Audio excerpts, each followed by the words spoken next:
Another visitor. Stay a while. Stay forever. That was the sound of 1984. In an era of blocky, cartoonish arcade games, one title on the Commodore 64 dared to be different. It had no health bar, no extra lives, and a world that changed every single time you played. This is the story of how Impossible Mission pushed 64 kilobytes of RAM to its breaking point and created a genre we still play today. Let's be real, gaming in the early 80s was mostly about chasing high scores. The experience was fast, frantic, and usually over in a few minutes. The Commodore 64, the people's computer, was changing that, bringing gaming into the home on a massive scale. But most C64 games were still ports of arcade hits. Then came developer Epyx. They weren't just porting experiences, they were building new ones. They looked at the landscape and asked, what if a game felt more like a movie? The result was a game that is widely credited with pioneering the cinematic platformer, a style that prioritised realistic animation and puzzle solving over pure arcade action.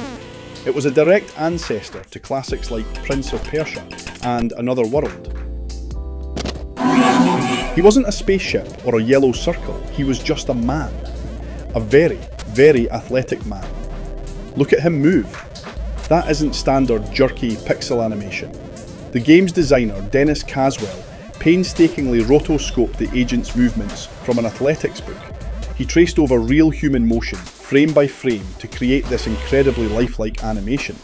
This was a masterstroke. For a 1984 title, this fluidity was a technical marvel. It made the character feel grounded and vulnerable. Every jump was a calculated risk. A mistimed somersault wasn't just a lost point, it was a heart-stopping plunge into the abyss, accompanied by that unforgettable scream.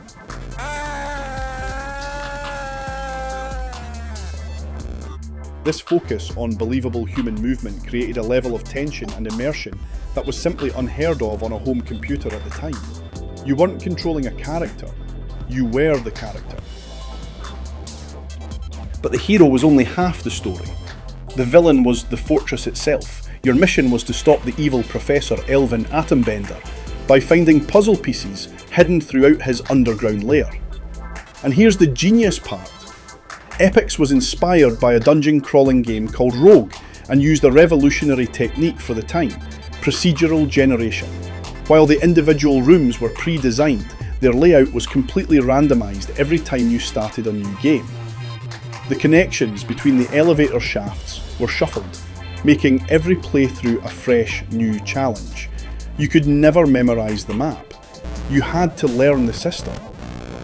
This randomisation, combined with the ticking clock and the constant threat of deadly robots, made the fortress feel alive and hostile.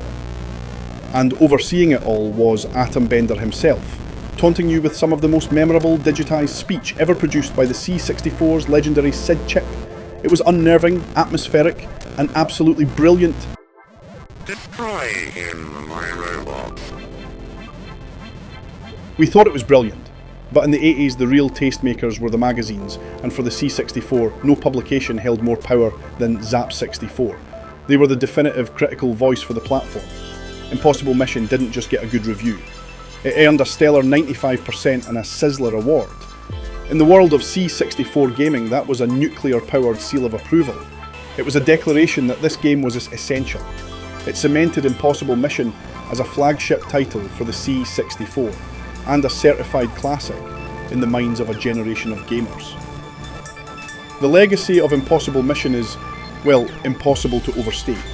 It cemented Epyx's reputation as a top-tier developer, it spawned a sequel, but its true influence lies in the seeds it planted.